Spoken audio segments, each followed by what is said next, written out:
episodes of the Troubles. 8 heavily armed IRA men shot dead as they launched a gun and bomb attack on Loughgall police station.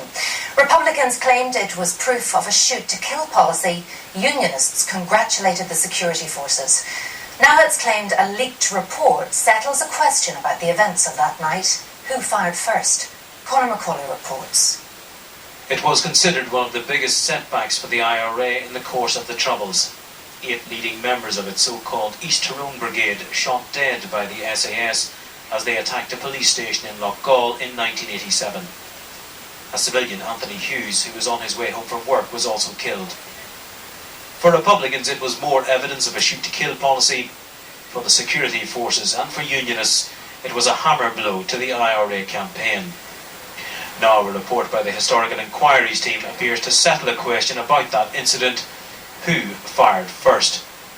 According to a leaked report in the Belfast Telegraph, it was the IRA which started firing. The report, it says, concludes that the gunman could not have been safely arrested and that the SAS had been within its rights to open fire. Sinn Fein MLA Barry McElduff is married to a sister of one of the dead IRA men. Was it a war or was it not a war? If it was a war, then the British government are wrong. They've said all along it wasn't a war. They were bound by the laws of democracy and law enforcement and all of that. And if that's the case, then they should have attempted to arrest them. The army had no other choice but to defend themselves, to defend property and to defend other civilians in the area. And they were perfectly justified.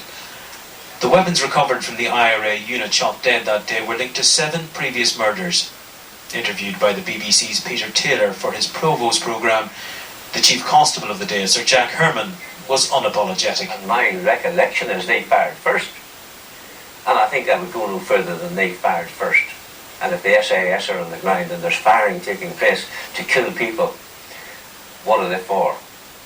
And the people who are using the weapons for terrorist aim at not a risk which they've got to take.